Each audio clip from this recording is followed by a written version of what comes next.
Karanasan ni Gideon. Panahon ng 1984. Lugar ng Ragay, Camarines Sur.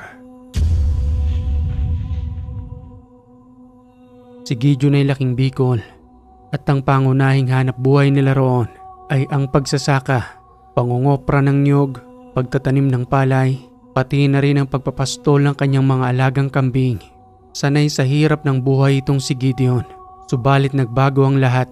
Magmula nang makilala niya ang kanyang gabay na duwende, isang kulay brown na matandang maliit na nilalang ang nagbigay sa kanya ng kakayanan upang magbago ang buhay, pati na rin ang kanyang pamilya. Simulan natin ang kwento ni Gideon magmula sa kanyang edad na 18 hanggang sa patuloy na pagpasok ng swerte sa kanilang buhay dahil sa biyayang ipinagkaloob ng isang mabuting gabay. Oy Gideon, ipastol mo nga yung mga alagang kambing ko ron. May ginagawa pa kasi ako rito. Inaayos ko pa yung pugad ng mga manok. Ako na pong bahala ron. Magdala ka ng maliit na patpat para sumunod sa iyo mga kambing na yon. Kung saan sana naman kasi yung nagsipagsuotan dyan. Wag na po kayong mag-alala. Kayang-kaya ko na po silang pasunurin sa akin. Sige na po't pupunta na ako ron. Sa araw-araw na pamumuhay, kapag walang pasok si Gideon, patuloy ang pagtulong niya sa kanyang mga magulang. Habang ang kanyang nanay naman ay nag-aalaga ng nakababata niyang kapatid na ilang taon ang pagitan sa kanya bago siya nasundan. Saan na kayo nagsipagsuutan yung mga kambing na yon? Baka nandudoon na naman yata sa may damuhan. Masilip nga roon. Ay nako, patay ang isang kambing. Pinupuluputan ng isang malaking sawa. Mapagagalitan ako nito ni Papa. Dali-daling tumakbo si Gideon pabalik ng kanilang tahanan. Umahangos na sinabi sa kanyang magulang ang patungkol sa pagkamatay ng kanilang alagang kambing. Papa, wag po kayong magagalit sa akin ha. Hindi ko naman po kasalanan yun eh. Patay na po yung isang kambing natin. Pilit pong sinasakmal ng malaking sawa. Andudoon po sa may damuhan. Ano? Ay nako. Kaya pala unti-unting nababawasan ng mga alaga natin dito. Dahil sa pesteng yan. Akin na yung tabak riyan. Siya palang salarin ha. Pabuti na lamang at nakita mo.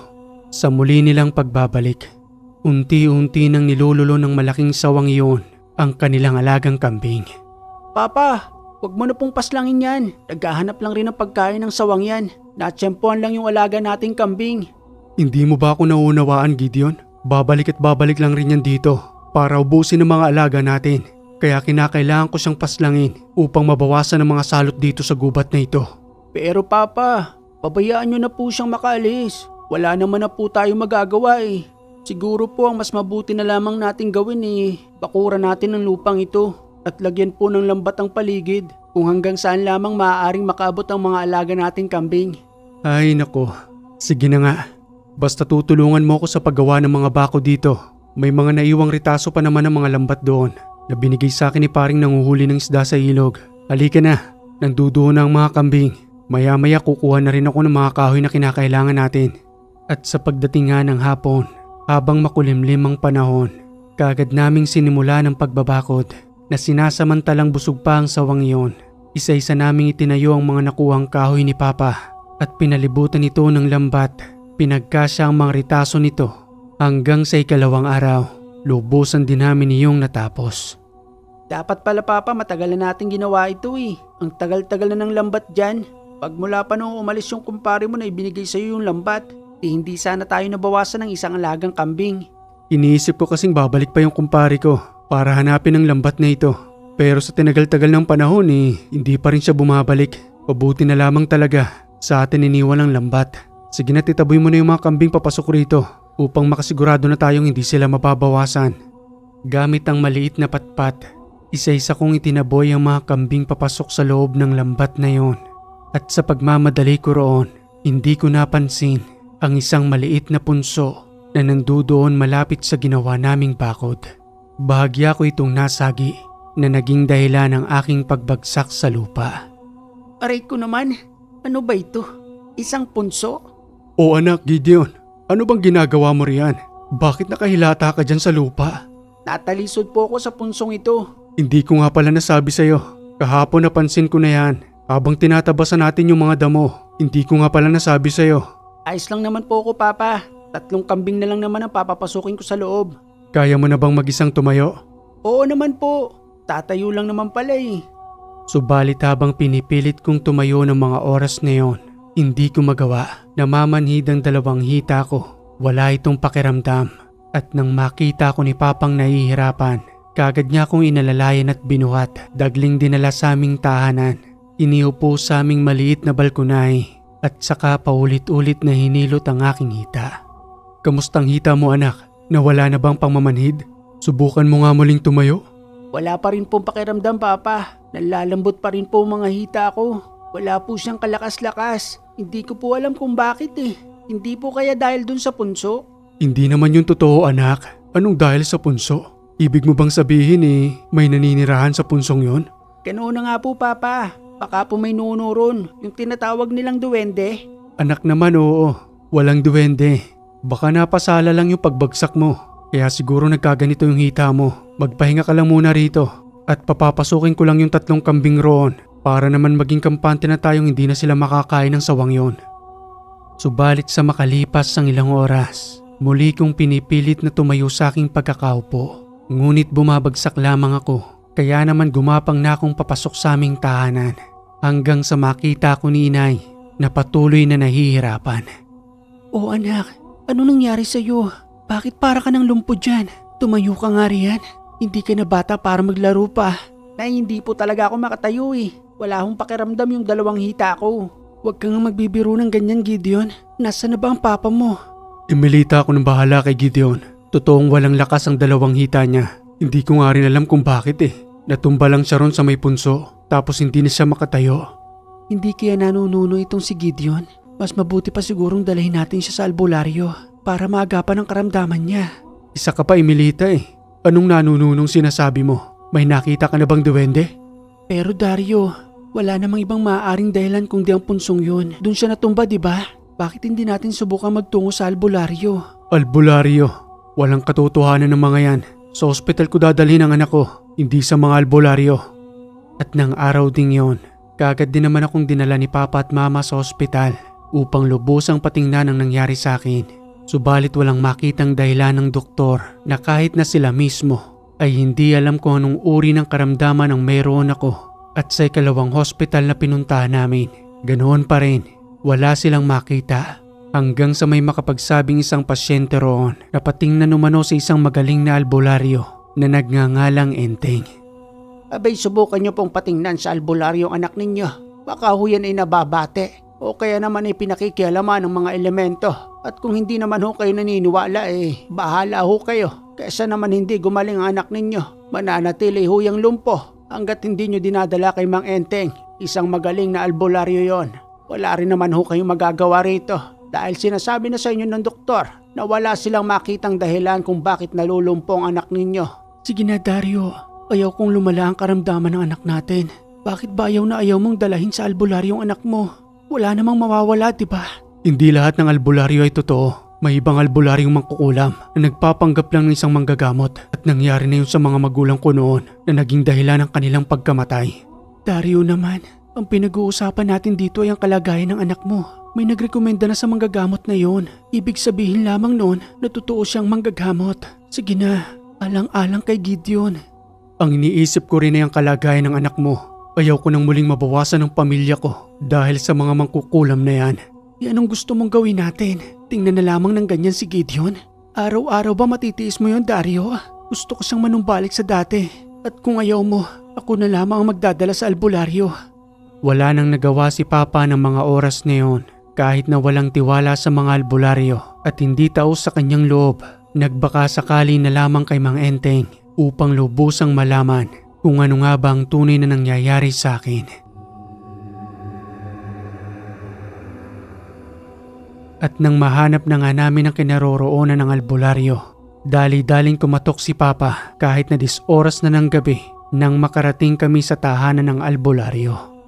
Tao po, magandang gabi po. O iho, 10 oras na ng gabi. Pasensya na po't naabala pa namin kayo. Patitingnan ko lamang ho ang anak ko.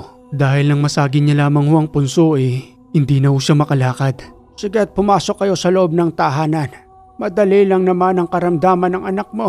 Mapapakiusapan ng may gawa nito. Madali lang ho para sa inyo? Abay oo, nagpapapansin lamang sa anak mong isang maliit na nilalang. isang mabuting duwende. Mabuting duwende? Bakit to ganito ang ginagawa niya sa anak ko? Pilit niya ho yatang nilulumpo na hindi na ho makalakad at nang dalahin ho namin sa ospital, wala naman ho silang makitang karamdaman. Abay wala talagang makikita ang mga doktor dahil sa hindi naman pang doktor ang karamdaman ng anak mo. Ito ay pang espiritual at sa maniwala ka man o hindi, gustong makipagkaibigan ng isang matandang duwende sa anak mo at tutulong umano siya sa inyong pamumuhay. Bibigyan mo ba ito ng pahintulot na makipagkaibigan ng isang nilalang sa iyong anak? Basta ho pagalingin niya lang ang anak ko at wag na wag niya nang sasaktan dahil malapit lamang ang punsuron sa aming tahanan. Sige, akong bahalang makipag-usap sa kanya. Sa katunayan nandirito rin siya ngayon at kasama ninyo at masayang nakangiti sa akin dahil kilala niya ako na kapag mabuting nilalang ang aking kaharap, hindi ko to sasaktan. Kaya naman ako nang bahala Maya-maya lamang maglalakad na ng kusang anak ninyo na parang nagdahilan lamang. Gamit lamang isang pilas ng papel na may nakasulat na hindi ko maintindihan. Binasa ito sa isang basong may tubig, sabay dinikit sa aking 2 hita at sakay binuhos ang tubig. Maya-maya pa, nang kusang matanggal ang pagkakadikit ng 2 papel sa aking hita, dahan-dahan akong pinatayo ng matanda. Ni hindi na ako pinaalalayan noon. Malaki ang tiwala ng albularyong si Mang Enteng. Nagagaling ako dahil lamang sa kapirasong papel na iyon at sa pagbuhos ng isang basong tubig. Sige, tumayo ka iho. Huwag kang matakot. 100% naniniwala kung makakalakad kang muli. Sige pa, tumayo ka. Alisin mo ang duda mo sa iyong isipan. Pagtiwala ka sa akin. Papa, may lakas na muli ang ngita ko. Nakakalakad na ako. Marami pong salamat sa inyo, Mang Enteng. Hindi makapaniwala noon si Papa. Humingi ito ng patawad sa matanda dahil sa pagdududa nito sa mga albularyo na para sa kanya ang lahat ay mangkukulam na ang ginagamit na kapangyarihan ng mga ito ay nanggagaling sa demonyo. Tugon pa ng matandang albularyong si Mang Enteng. Ayos lamang yun sa akin. Hindi naman kami namimilit sa maniniwala sa amin bilang albularyo.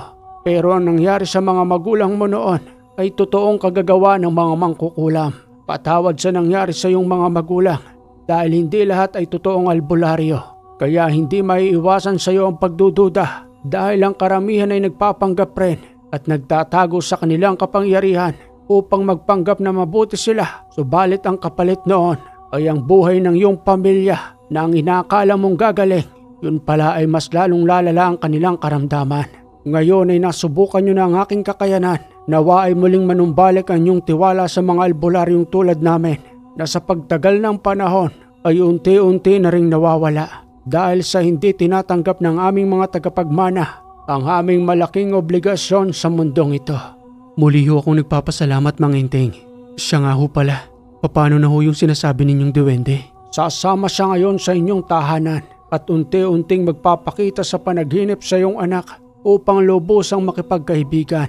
Nawa ay tanggapin ninyo ang pakikipagkaibigan ng duwendeng ito dahil nagdadala siya ng swerte para sa inyong magandang pamumuhay. Sige ho at maraming salamat, Mang Enteng. Aalis na ho kami. At sa muling pagbabalik sa aming tahanan, pasado 10:00 na ng gabi nang muli kaming makabalik roon. Sa pagpasok pa lamang namin sa pintuan, rinig na rinig kong maliliit na hagikik na animoy nang gagaling sa may punso na malapit roon sa aming tahanan. Subalit hindi ko na lamang pinansin na patuloy nang pumasok sa may pintuan. Dagli namang naganda ng pagkain si inay para sa oras ng aming gabihan. Halina kayo't kumain na tayo. Magkanya-kanya na lamang ng sandok. O bakit nakatulala ka dyan sa may bintana, Gideon? Halika na nga rito at saraduhan mo ng bintanang yan. Opo, inay. At habang patuloy na kaming kumakain, ramdam kong may dahan-dahang nagbubukas ng aming pintuan dahil sa hindi pa ito nakakandado ng mga oras na yon. At sa unti-unti kong paglingon, nakita rin pala ni Mama ang pagbagsak ng pintuan nang wala man lamang malakas na hanging dumampi. Gideon, wag mo nang pansinin yan. Ipagpatuloy mo na yung pagkain mo. Kung ano-anong nililingon mo riyan. Alam mo naman na siguro sinabi ng matandang albularyong si Mang Enteng, di ba? Hayaan na natin siyang pumasok sa loob ng ating tahanan.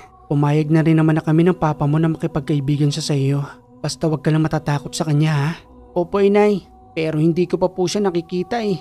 Ano po kayang itsura niya? Hindi po kaya nakakatakot? Hindi ko alam, anak. Hindi natin naitanong kay Mang Enteng dahil ang mahalaga para sa amin ngayon ng papa mo. iyong bumalik ka na sa normal.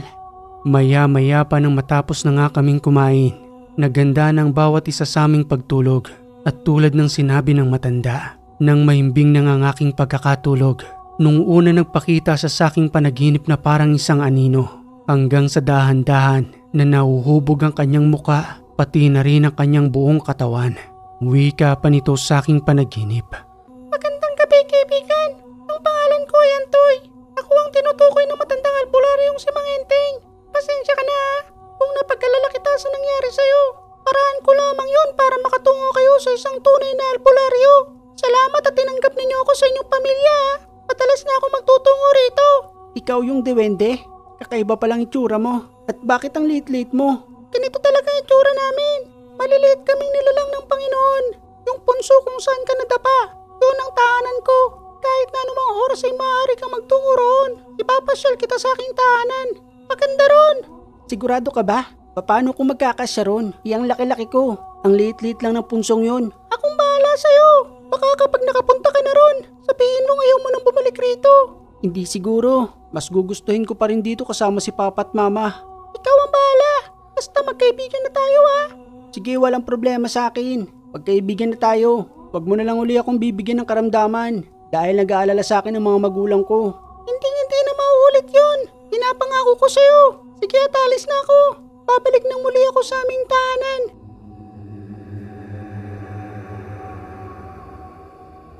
Kinabukasan ng umaga sa aking pagising, dagli kong pinuntahan ng punso.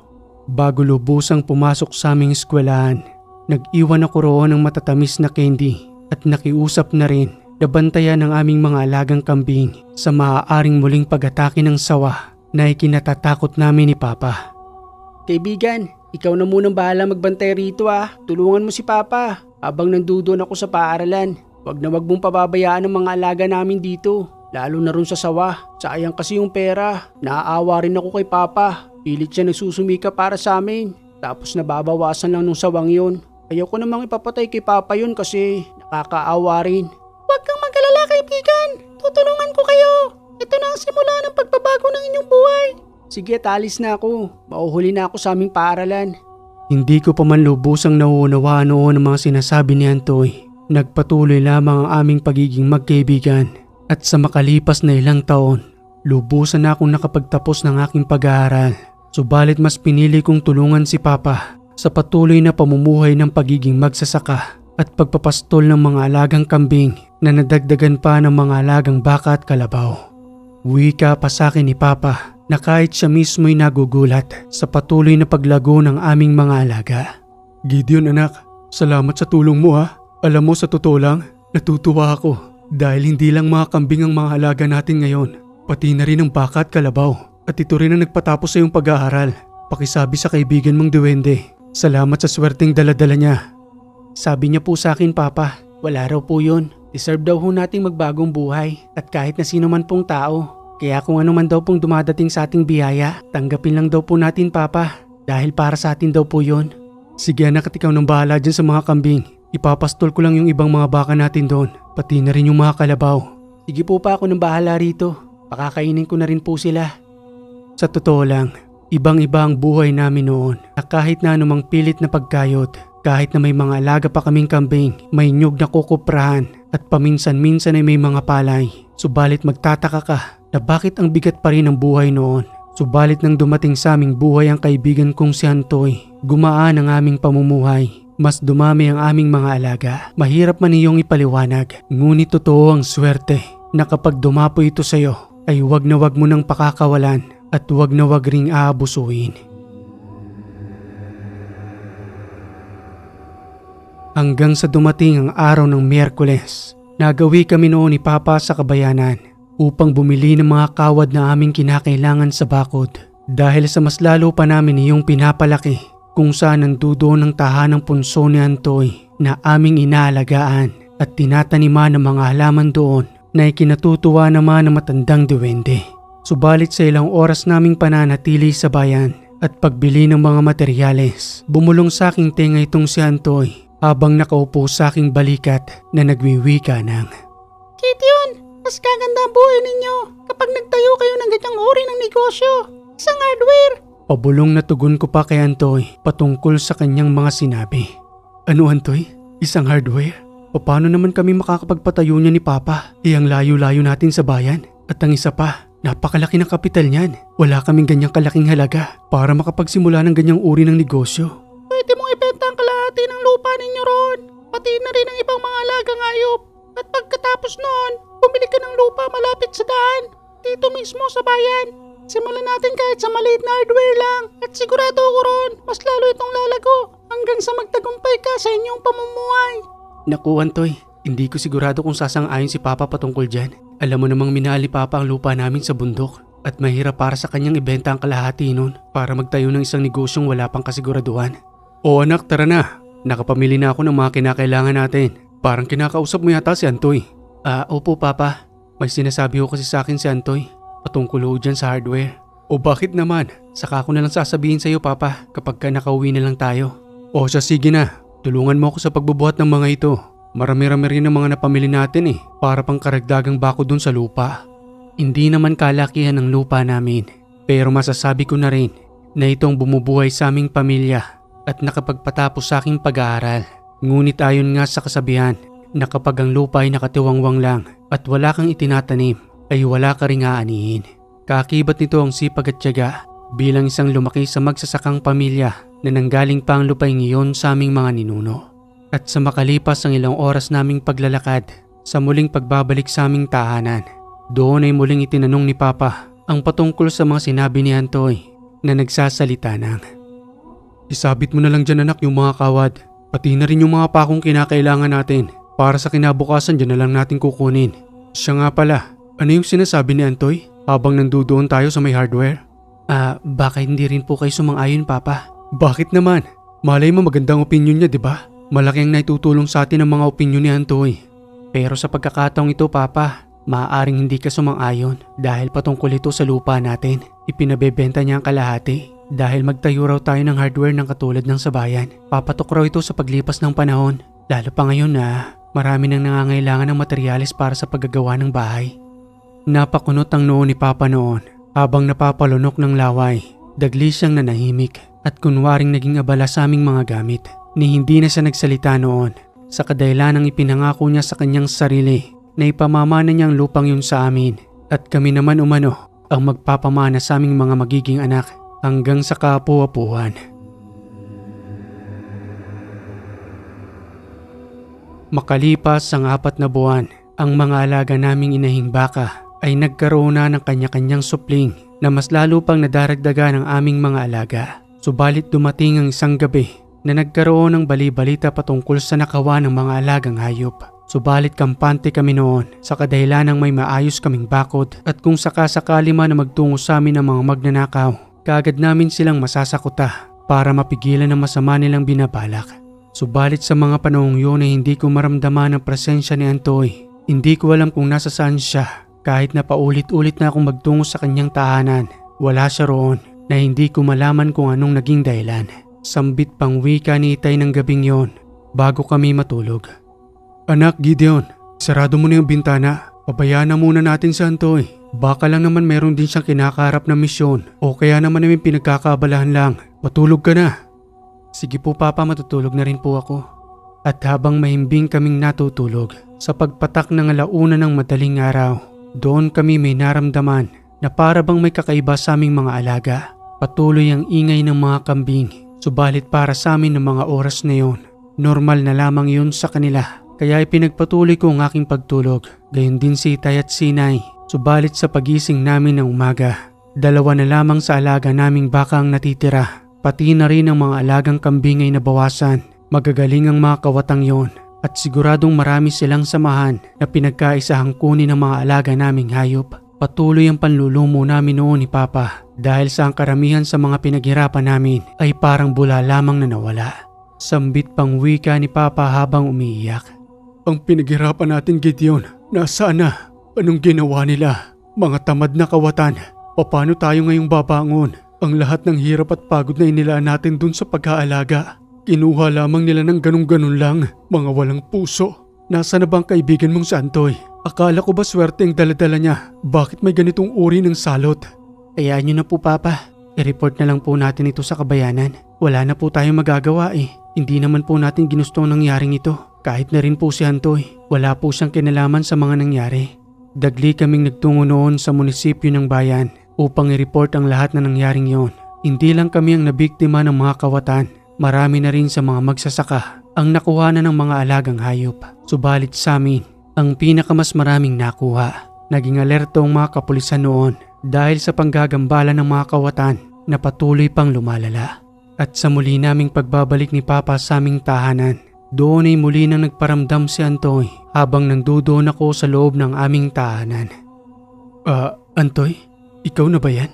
Ako nga ito, Gideon. Patawad sa mga nangyari sa inyo. Hindi ko na kayo binigyan pa ng mga babala dahil maaaring mas malala pa ang mga mangyayari. Kung sasabihin ko sa inyo patungkol sa mga magnanakaw na yon, buhay ng isa sa inyo magiging kapalit kung ipapaalam ko patungkol sa pagdating ng mga banditong yon. Dahil armado sila na kung pipigilan pa ninyo, maaaring ikaw o ang iyong ama ang maaaring mapaslang sa pagpigil sa pagkuha ng inyong mga alagang hayop. Di sana maaga mong sinabi sa amin para kahit papano man lang sana mailipat namin ang mga alaga naming hayop. Madaling sabihin yan sa ngayon, Gideon. Subalit ang dapat na mangyari, kinakailangan mangyari. Dahil may mas malaking oportunidad na papalapit sa inyo. At yun ang kapalit ng lahat ng mga nawala ninyong alagang hayop. Ano namang oportunidad sa ganitong kalagayan namin ngayon ni Papa? Sa tingin mo ba may maganda pang oportunidad na naghihintay sa amin? Oo naman, Gideon. Lahat ng pagsubok ay kinakailangan mong pagdaanan. Ang tagumpay ay hindi madali. Kinakailangan subukin ang inyong sarili. At kabilang lahat ng ito sa pagsubok na yon. Subalit kung susuko kayo, ang dapat na papalapit sa inyong swerte ay tuluyang lalayo at mapupunta sa ibang tao. Gusto ko sanang sundin ninyo mga sinasabi ko bilang iyong gabay at kaibigan. Anong kinakailangan namin gawin? Sinabi ko na ito sa iyo noon pa, subalit hindi sumasangayon ng iyong ama na ibenta ang kalahati ng lupang ito at magtayo ng maliit na hardware sa kabayanan. Doon magmumula ang inyong swerte at tuluyang paglago ng inyong pamumuhay. Maniwala ka sa akin. Gustuhin ko mang maniwala sa iyo, Antoy. Pero si Papa, ayaw niya talagang ibenta ang kalahati ng lupa namin dahil pamana pa ito ng lolo at lola ko. Mahalaga para sa kanyang lupang ito. Yan na lamang naiiwang alaala ng kanyang mga magulang. Subalit susubukan kong muling buksan sa kanyang patungkol doon. Sana lamang ay sumang-ayon na siya. Tulungan mo ko, Antoy. Subalit nang muli kong kausapin si Papa noon, lalo lamang itong nagalit dahil na rin siguro sa sama ng loob sa pangyayari sa mga alaga naming hayop. Galit pang wika nito habang nakaupo na tila may malalim na iniisip. Ano ka ba, Gideon? Hindi solusyon ang pagbebenta ng lupa. Matagal na panahon na akong magsasaka, kaya alam kong ginagawa ko. Dito ko kayo binuhay at itong pagsasaka ang nakapagpatapos ng iyong pag-aaral. Tapos ngayon, gusto mong sundin kita dahil sa sinasabi ng gabay mong diwende? Isang malaking kalokohan. Akala ko ba swerte ang daladala niya. Pero bakit parang mas lalo tayong inaalat? Dumating lang siya nang matapos ang lahat ng nangyari at hindi man lang niya tayo binigyan ng babala. Anong klase siyang gabay? Papa, wag naman po kayo magsalita ng ganyan. Nandirito po ngayon si Antoy at nakikinig po sa usapan natin. Kapakanan pa rin po natin ang iniisip niya. Dahil kung sinabi niya raw ang lahat ng mangyayaring yon, maaaring isa sa ating pamilya ay mawala ng buhay dahil sa pagpigil sa mga kawatan. Kaya para sa akin okay lang na mawala ng mga alagang hayop. Wag lang isa sa atin ang mawala. Muling nanahimik noon si Papa habang si Mama naman ay nakinig lamang sa aming usapan. At pagkatapos noon ay kagad na nagtungo si Papa sa kanyang silid upang magpahinga ng araw na yon. Maya-maya pa'y lumapit sa akin si Mama upang masinsinan akong kausapin. Sambit pang wika nito. Anak Gideon, pabayaan mo na muna ang papa mo. Kilala mo naman siya, di ba? Kinakailangan niya lang munang magpahinga. Napapagod lang siya sa kanyang pag-iisip kung paano tayong itataguyod. Siguro mamaya pagising niya maaari na muli kayong mag-usap patungkol sa pinaplano ninyo ni Antoy. Antoy, kung naririnig mo man ako, pasensya ka na sa mga sinabi ng asawa ko ha. Sana maunawaan mo rin ang nangyari sa amin. At maraming salamat sa lagi mong paggabay. Dahil magpahanggang sa ngayon, maayos pa rin kaming namumuhay ritong magkakasama. Kinabukasan, habang inaayos kong ginawa naming bakod ni Papa, nakokonting alagang hayop na lamang natitira roon. Nakita ko si Papang papalapit sa akin at nang makalapit na nga ito sa aking harapan, kagad niya akong inakbayan na muling nagwiwika ng, Gideon anak, patawad sa mga nasabi ko kahapon at kung nandirito man ngayon si Antoy, umihingi rin ako ng tawad sa kanya. Magulo lang kasi ang isipan ko kahapon. Siya nga pala, sumasang-ayon na ako sa kagustuhan ninyo na ibenta ang kalahati ng lupa natin at magtayo ng negosyo sa kabayanan. Sigurado ka po Papa? Mahalaga po para sa inyong lupang ito at alam kong mabigat po sa inyong kalooban na magbenta ng lupang ipinamana pa sa inyo. Huwag na nating isipin yun, Gideon. Siguro naman kapag umasenso tayo, kaya pa nating bumili ng mas maraming lupa at kung papalarin, maaari nating muling bilhin ang kalahati ng lupang ito upang muling maibalik sa atin. Sa pagsang-ayong iyon ni Papa, kagad kaming humanap ng bibili ng lupa. 3 buwan din noon ang lumipas bago lubusang nakahanap ng isang maayos na buyer. Isang matandang maperang si Mang Efren ang nagkaroon ng interes sa lupa namin at nang magtungo na nga ito sa aming tahanan, kagad ding ipinasukat ang lupang kanyang bibilhin. Subalit ang inihiling pa nga ng matanda na gusto niya nang kunin ang kabuuan ng lupa. Sambit pang wika ng mayamang si Mang Efren. Abay sayang ang pagkakataon. Kung ako sa inyo, binebenta nyo na sa akin ang kabuuan ng lupang ito. Para naman isang lakad na. Tugon pa ni Papa sa mga sinabi ng matanda. Pasensya na ho kayo Mang Efren. Kalahati lang ho talagang ibinebenta namin. Kung hindi nga lang ho sana kami nanakawan ng mga alaga namin dito, baka hindi ko pa naibenta ang lupang ito. Abay kayo rin. Sayang naman ang pagkakataong ito habang nandirito pa ako. Dahil sa makalawa pabalik na naman ako ng Maynila. Abay matatagalan bago ako makauwi rito. Nagagandahan ako sa lupa ninyo. Hanggang dito lang ho talagang ibibenta namin. O sige, kayo ang bahala. Magtutungo muna tayo sa abogado. Doon ko na rin iaabot ang perang bayad sa lupang ito. At nang matapos ngang makuha ni Mang Efren ang lupa, nasa samin na ang kabuuan ng kabayaran. Malaki-laking halaga rin yon. At sa kinabukasan na hindi na kami nag-akse ng oras ni Papa noon, kagad din kaming naganap ng lupang mapepwestuhan sa bayan na naaayon sa paggabay sa amin ni Antoy. Si Aling Maring ang nagmamay-ari ng isang maliit na bakanting lote na nakatiwangwang lamang sa bayan. Wika pa sa akin ni Antoy. Ito ang magandang pwesto. Napakagandang lugar para sa isang negosyo. Kukunin natin ang lupang ito. Akong bahala. Mapapasang-ayon natin ang nagmamay-ari ng lupa. Dito tayo magsisimula ng isang maliit na negosyong hardware. Sige Antoy, kakausapin muna namin ni Papa ang may-ari ng lupa. Pero ikaw nang bahala ha. Sana sumang-ayon ang may-ari ng lupang ito. Sa tingin ko nga daanan ito ng mga tao. Yun nga lang ang halaga ng lupa rito sa bayan ay medyo may kataasan. Baka sa lupa pa lang ay maubos ng kapital namin ni Papa. Tagli naming kinausap ang may-ari ng lupa. Wika pa ni Aling Maring. Pasensya na kayo iho. Hindi ko ibinibenta ang lupang ito. Pero kung gusto ninyo, ayupahan nyo na lamang. Pwede kayong pumesto riyan o magtayo ng hardware na gusto ninyo. Pero sa ngayon hindi ko talaga binibenta ang lupa. Kung sumasang-ayon kayo sa akin, ura-urada ipapaupahan ko ito sa inyo para makapagsimula na kayong magnegosyo. Tugon pa ni Papa sa mga sinabi ni Aling Maring. Sige ho. Kami na ho ang uupa sa lupang ito. Sayang ho kasi yung ganda ng pwesto. Ang dami pa naman ng taong dumaraan. Sa pagkakataong yon, hindi man namin nabili ang lupa ni Aling Maring. Subalit sumang-ayon naman siya na paupahan ito ng 1 taon. At kung gugustuhin pa namin iyong i-renew, taon-taon namin itong uupahan upang may pagpatuloy ang magandang negosyo sa pwestong yon.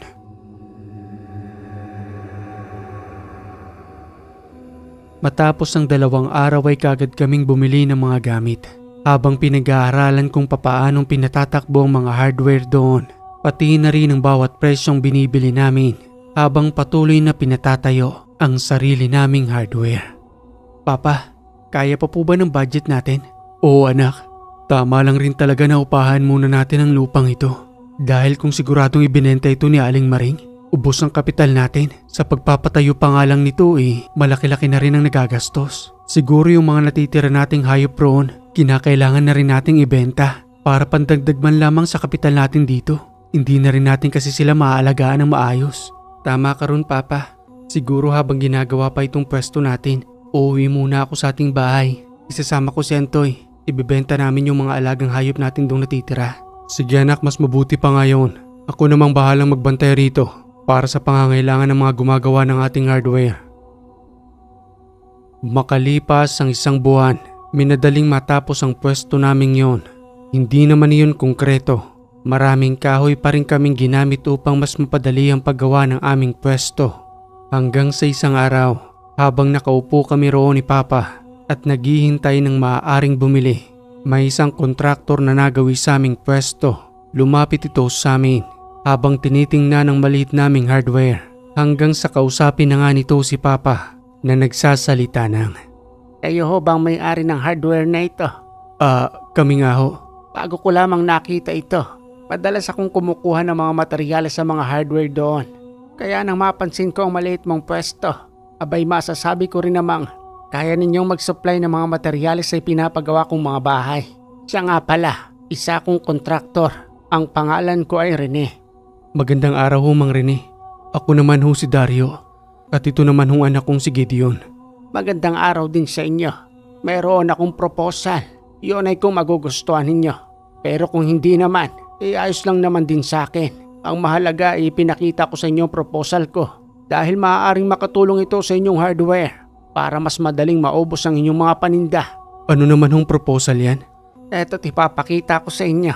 Hindi namin nakalain na si Mang Reneng kaharap namin ay isang malaking kontraktor na may malalaking hawak na proyekto sa paggawa ng tahanan.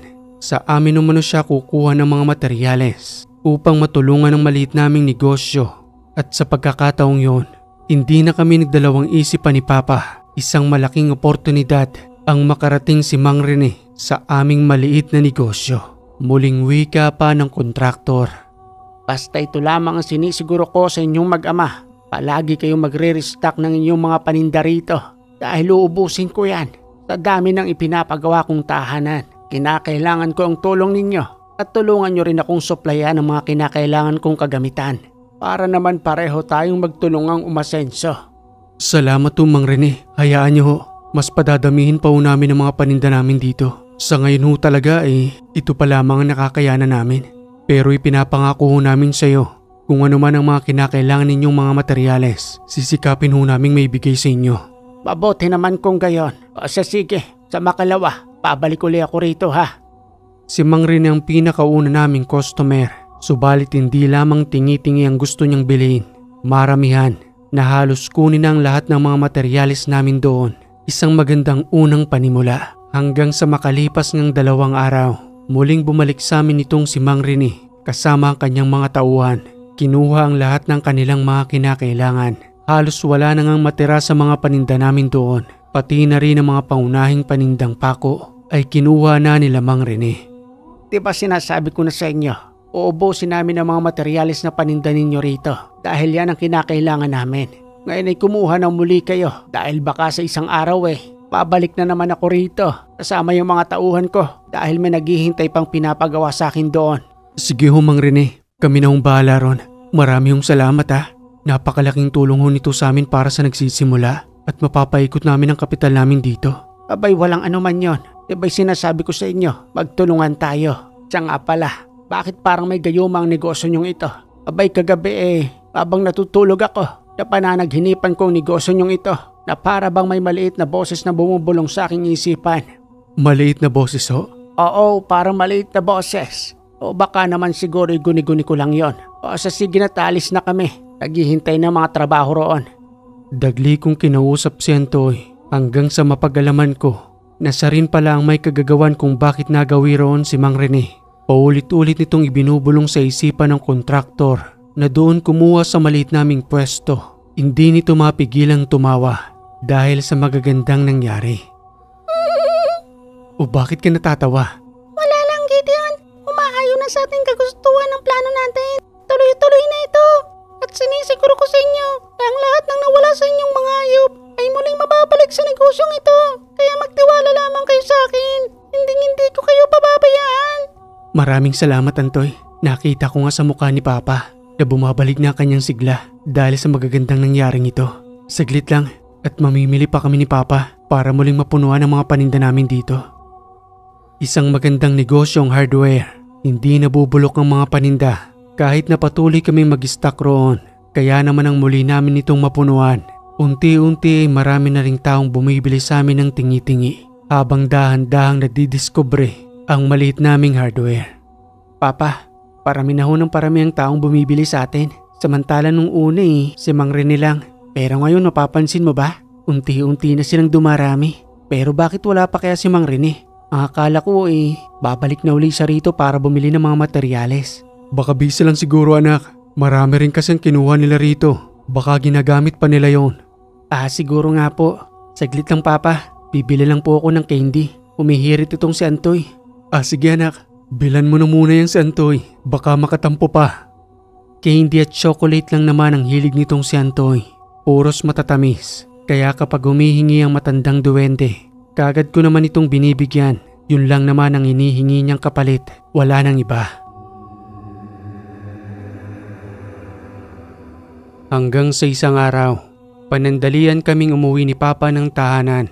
At sa pagdating nga namin doon, kagad akong niyaya ni Antoy sa kanyang tahanang punso. Noong una hindi ako naniniwalang makakapasok ako sa loob ng punsong yon. Dahil nga sa liit nito na hindi ko alam kung saan ako papasok. At wala naman akong makitang pintuan. Subalit nang patayuin ako ni Antoy sa may harapan ng punsong yon. Hanggang sa ipapikit ang aking dalawang mata. At sa muling pagmulat ko, nandudoon ako sa loob ng kanyang tahanan. May malawak na halamanan at konkretong tahanang nanduroon na hindi lang pala siyang naninirahan sa punsong yon, pati na rin ang iba pa niyang mga kasamahan at ang kanyang mga kamag-anak. Subalit sa pagkakataong yun ay pare-pareho kami ng tangkad. Hindi ko alam kung paanong ginawa iyon ni Antoy. Sa maniwala man kayo o hindi, isang malaparaisong lugar ang nasa loob ng punsong yon na kahit ako ay sobrang namangha.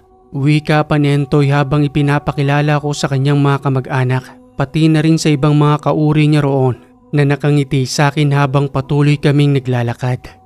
Gideon, ito ang tahanan namin. Masaya silang lahat dahil nakarating ka rito. Matagal na silang nagmamatsyag sa'yo. Tuwang-tuwa sila dahil nakapunta ka rito sa aming tahanan. Ikaw pa lamang ang taong nagawi rito at binigyan ko ng pagkakataon para makapasok sa aming palasyo. Maraming salamat Antoy. Hindi ko naman nakalaing may ganitong kalaking tahanan sa ilalim ng punsong ito. Mahiwagang mundo, Gideon. Marami ang hindi may paliwanag ng mga pangyayari.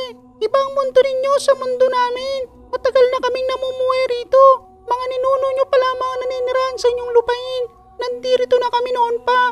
Totoo ba ang mga gintong nakikita ko sa gilid ng mga halaman? Totoo ang lahat ng yan, Gideon. Subalit hindi namin maaaring ipagkaloob sa inyo. Dahil kung magkagayon, maaari lamang kayong masilaw sa madaling paraan na kung ipagkakaloob namin sa inyo ang mga ginto, baka masira pa ang buhay ninyo.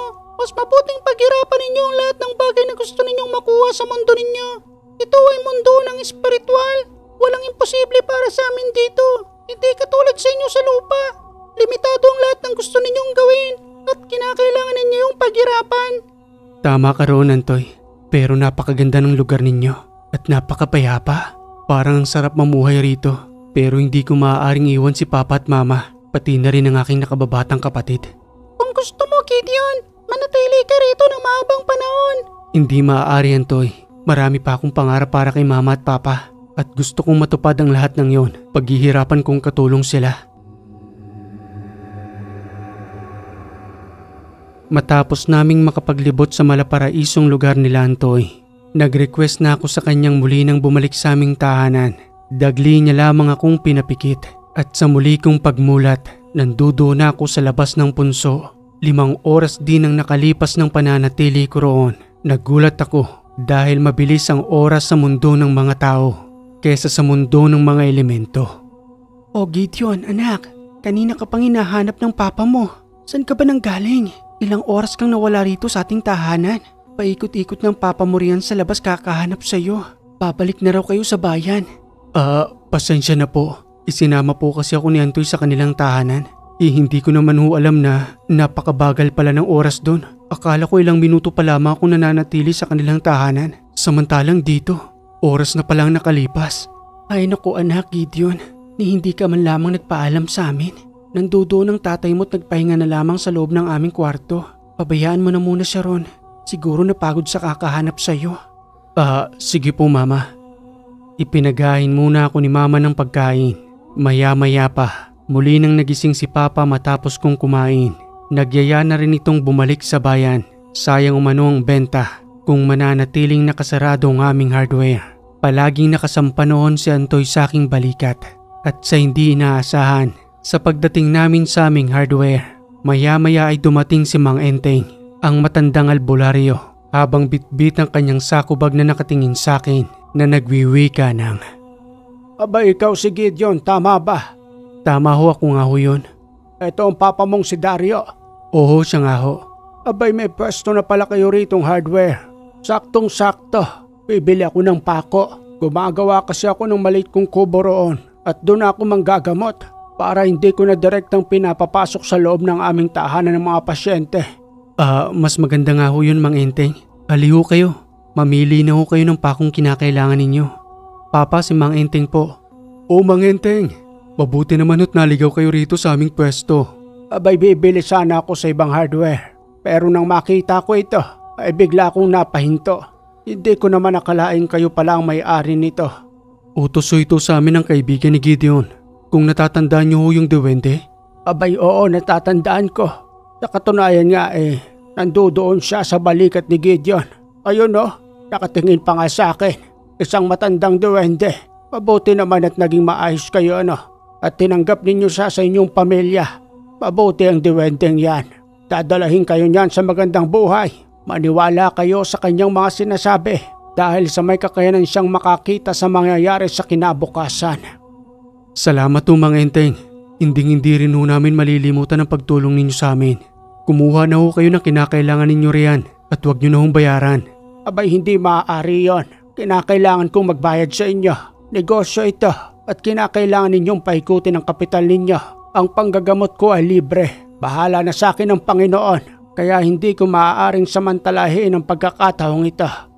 Matapos makakuha ni Mang Enteng ng kanyang kinakailangang mga pako, nagbayad ito kay Papa na kahit na ayaw man itong tanggapin, iniwan niyang salapi roon bilang kabayaran sa kanyang pakong nakuha. Mang Enteng, marami hong salamat uli. O sige na't aalis na ako. Malayo-layo pa rin ang lalakarin ko.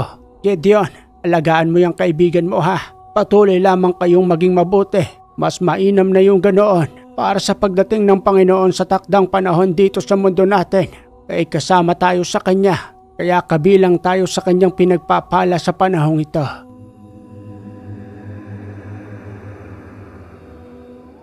Kinabukasan ay muli nang bumalik sa aming pwesto si Mang Rene. Hindi lang kasama ang kanyang mga tauhan, pati na rin ang isa pang kontraktor na nagngangalang Lucio. Magandang araw sa inyo. Pasensya na kung natagalan akong makabalik rito. Sobrang dami namin ginawa. Kaya nga pala, maipapakilala ko sa inyong kaibigan ko. Si Lucio, isa rin siyang kontraktor. Matagal na kami nitong nagtutulungan. Kaya itinuro ko rin ang pwesto ninyo rito. Para naman ay dito na rin siya kukuha sa inyo. Magandang araw ho, Mang Rene at Mang Lucio. Salamat ho sa pagtungo ninyo rito. Ano Lucio, kukuha ka ba ngayon ng mga materyales? Dahil kung hindi, uubusin ko na ang lahat ng ito. Konti na rin kasi ang mga materyales ko ron. Bahati naman tayo. Kaya nga ako sumama sa'yo rito para makakuha rin ng mga materyales. Paano ba yan Dario? Uubusin na naman namin ang lahat ng mga paninda ninyo. Kaya kung ako sa'yo, sana sa susunod naming pagbalik rito mas malaki na itong hardware mo. Para naman mas marami ka nang naititinda. Malay nyo Mang Rene, kapag lulubin ho ng Panginoon, papalalaki rin ho namin itong hardware. Abay dapat lang. Sa amin pa nga lang ni Lucio, ubos na ang lahat ng paninda ninyo. At saka mag-invest na rin kayo ng para sa sasakyan. Para naman kung sakasakali i-deliver nyo na lang doon sa aming pwesto yung mga paninda ninyo. Para naman hindi na mano-mano namin kinukuha rito. Hayaan nyo Mang Rene, nasa proseso na ho ang lahat ng yan. Salamat ho sa inyo. Napakalaking tulong ho ninyo para sa amin nagsisimula. Abay give and take lang naman tayo. Kung ano yung kinakailangan namin dito, di yun din lang naman ang kukunin namin. Pakibilang na lamang ang mga nakukuha naming materyales. O kayo riyan, alina kayo rito. Nagsasayang tayo ng oras Marami pa tayong gagawin doon. Gideon anak, tulungan mo ako sa pagbibilang. At sa tulong ng dalawang kontraktor na yon, unti-unting mas mabilis na umaangat ang aming negosyo.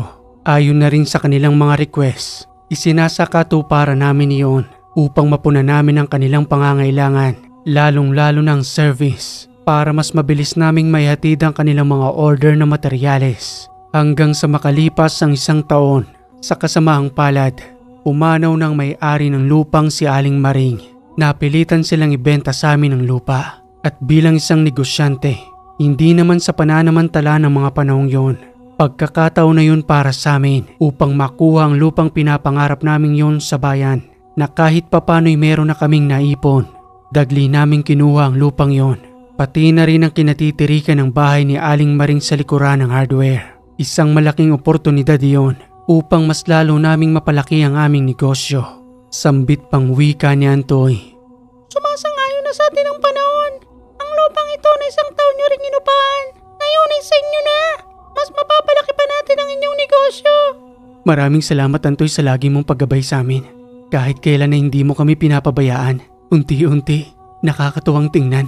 Napakaganda pala ng negosyong ito. Hindi pa nabubulok ang mga produkto. At kapag may malalaking proyekto ang mga kontraktor, dun tayo mas lalong kumikita ng malaki. Sa muling pagpapatuloy ng aming negosyo, dumating ang isang malakas na unos dahil ang Bicol ay daanan ng bagyo. Signal number 4 ang humagupit sa mga tahanan sa bayan. Nagkasira-sira mga tahanan doon, kabilang na rin ang iba't ibang uri ng negosyo, pati na rin ang kanya-kanyang hardware. Itinumba ng malakas na hangin at tagupit ng ulan, subalit pinakakampante kami ni Antoy. Hihingi umano siya ng tulong sa diwata ng kalikasan upang hindi masira ang aming tahanan, pati na rin ang aming negosyo dahil sa patuloy na pagagupit ng malakas na ulan at hangin. Huwag kayong mag-alalang mag-ama. Akong bahala. Lalapit ako sa isang diwata. Matutulungan niya tayo roon at hindi magagalaw ang inyong negosyo pati na rin ang tahanan. Nanatili kami noon sa aming tahanan na iwang nakakandado ang aming negosyo hanggang sa patuloy na ngang humagupit ang malakas na bagyo. Habang umuugong pa ang hangin kapag tumatama sa mga dahon ng puno, pati na rin sa aming tahanan. Sambit pang wika ni Papa habang patuloy na nag-aalala. Sana lang talaga hindi masira ang negosyo natin dahil ito ng huling alas natin ngayon. Wala na akong maaaring maibenta pa. Naitaya ko na ang lahat doon at ang kalahati ng lupa nating ito ay para na sa inyo anak. Huwag ka pong mag-alala Papa. Sinabi na po ni Antoy na hindi niya tayo pababayaan. Wala ka pa rin hubang tiwala kay Antoy? Hindi naman sa ganun anak. Bilang tatay ninyo, hindi ko maiiwasang mag-isip patungkol sa ating hanap buhay. Dahil yun ang ipinipilit kong itaguyod para sa inyo. Para naman sa pagdating ng panahon na magkaroon na kayo ng sarili-sarili ninyong pamilya, meron akong may pamamana sa inyo. Salamat po Papa. Tigilan niyo na po yung pag-aalala ninyo. Pagkatapos ng malakas na unos na ito, sinisiguro ko po na hindi po masisira ang negosyo natin dun sa bayan. Pati na rin po itong tahanan natin.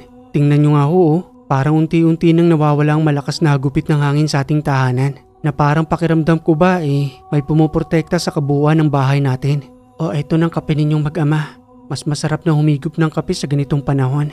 Hintayin na lamang natin na huminto ang malakas na ulan. Nararamdaman ko rin ngayon na parang may isang malaking nilalang na nakaharang sa bahay natin. Kung kanina umuugong pa yung hangin. Pero ngayon wala na. Subalit kapag sinisilip ko naman sa may bintana roon, patuloy pa rin ang malakas na ulan sa di kalayuan. Kahit nga ako nagtataka na rin. Totoo nga yatang sinasabi ni Antoy. Kaya huwag ka nang mag-alala Dario.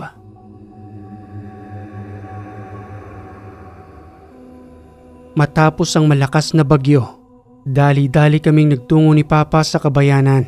At habang binabaybay namin ang daan, maraming mga puno ang nagsipagtumbahan.